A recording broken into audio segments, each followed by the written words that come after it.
مرحبا أهلا النوادي. Nah, ini yang sangat penting. Kita ini kalau mengikuti pendapat di dalam hukum, kita harus pilih yang umum, ya, yang sudah turun temurun, yang dimana orang Muslim sudah tahu hukumnya seperti itu. Kemudian kita harus pilih pendapat yang mayoritas ulama.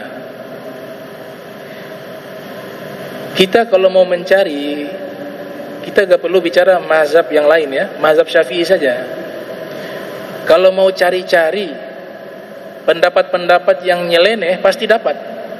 Ada ulama yang berpendapat, kadang 1 orang, kadang 3 orang.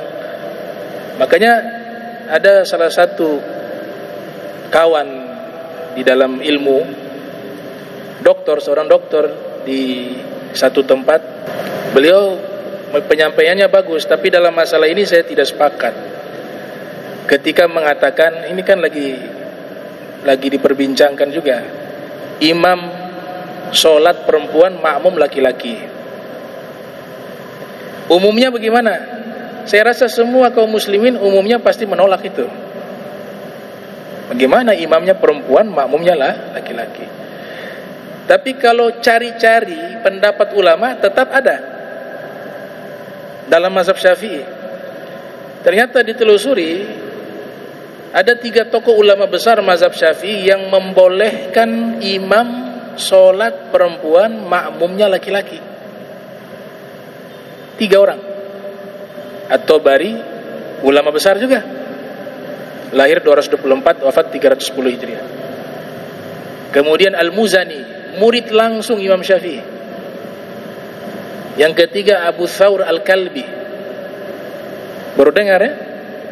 3 ulama ini membolehkan imamnya perempuan, makmumnya laki-laki. Sebenarnya ini jangan diangkat, jangan dibuat jadi seakan-akan ada perbedaan pendapat ulama terkait masalah ini, ya. Perbedaan pendapat ulama jika jumlahnya berimbang. Paham tidak? Nah, ini 3 orang lawan jutaan ulama. Jutaan ulama mengatakan tidak boleh. Imam Ghazali mengatakan tidak boleh, Imam Nawawi mengatakan tidak boleh, Ibnu Hajar Haytami mengatakan tidak, Imam Romli mengatakan tidak boleh, Imam Isnawi mengatakan tidak, Syekh Nawawi banyak mengatakan tidak boleh. Ini tidak perlu dipublikasikan.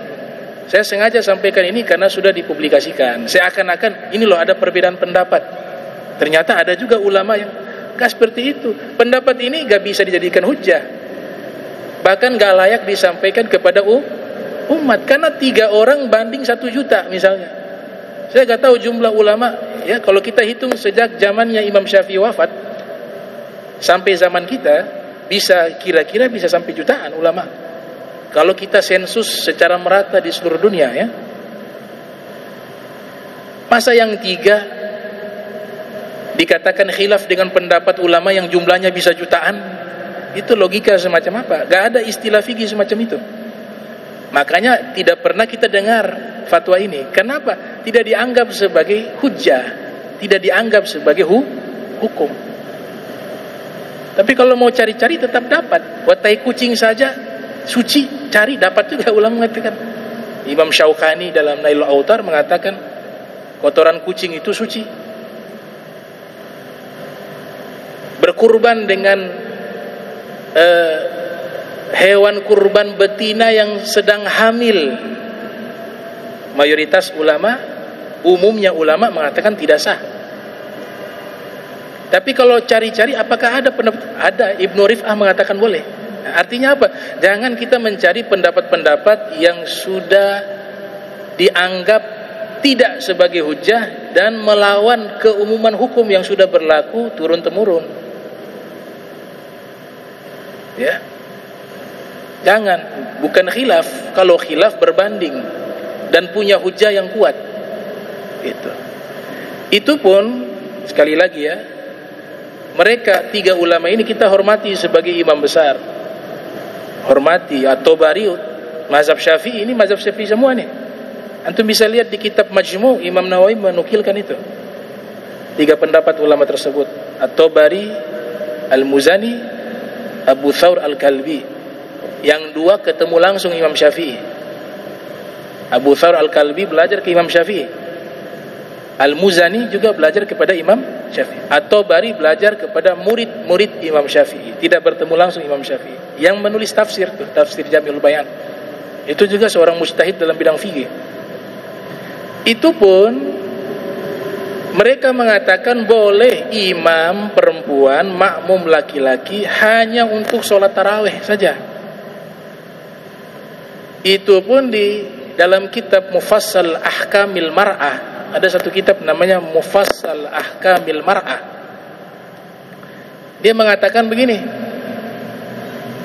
imam sholat perempuan dibolehkan jika dilakukan di rumahnya bersama mahramnya, dan itu hanya sholat tarawih. Dan juga perempuan ini lebih alim dari semua yang ada di dalam rumahnya. Dia lebih faham fikihnya, lebih bagus bacaannya. Tapi tetap pendapat ini jangan jadi hujjah, karena hanya tiga orang, gak bisa jadi hujjah. Sekarang kita tanya ke gurunya langsung. Tadi kan murid, sekarang Imam Syafi'i bagaimana pendapatnya? Imam Syafi'i dengan sangat tegas menyatakan di dalam kitab Al-Um bahwa tidak dibenarkan sama sekali laki-laki menjadi makmum sedangkan imam sholatnya perempuan, walaupun perempuannya itu lebih alim daripada laki-laki. Jadi Imam Syafi'i sudah menyatakan demikian. Nah, ini jangan diangkat sebagai masalah khilafiyah. Ini bukan masalah khilafiyah. Ini masalah yang gak boleh dijadikan hujjah sama sekali.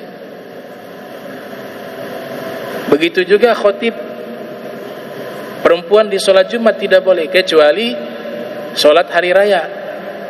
Perempuan boleh jadi imam, jadi khotib dengan syarat homogen, semuanya perempuan, gak ada laki-laki. Kalau itu masih ada pendapatnya Imam Nawawi membolehkan itu dengan beberapa syarat yang sudah ditentukan. Karena di beberapa tempat ada yang melaksanakan sholat demikian, ya, perempuan dengan perempuan. Kalau itu perkara memang ada dasarnya, ada fatwanya dari Imam Nawawi dalam kitab beliau. Tapi kalau yang sholat Jumat gak ada khotib perempuan sholat, waktu sholat Jumat jadi khotib, gak ada. Imam juga tidak ada. Jadi kaidah yang kita gunakan adalah al-mujma' alaih muqaddamun 'alal mukhtalafi fih.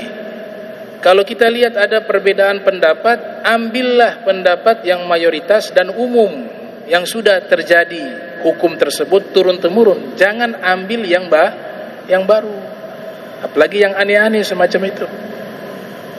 Khalif tu'raf. Buatlah satu hal yang aneh, pasti kamu terkenal. Itu kaidah begitu. Khalif tu'raf. Dan tai kucing suci, darah suci. Ada, kalau ulama cari-cari pendapatnya ada.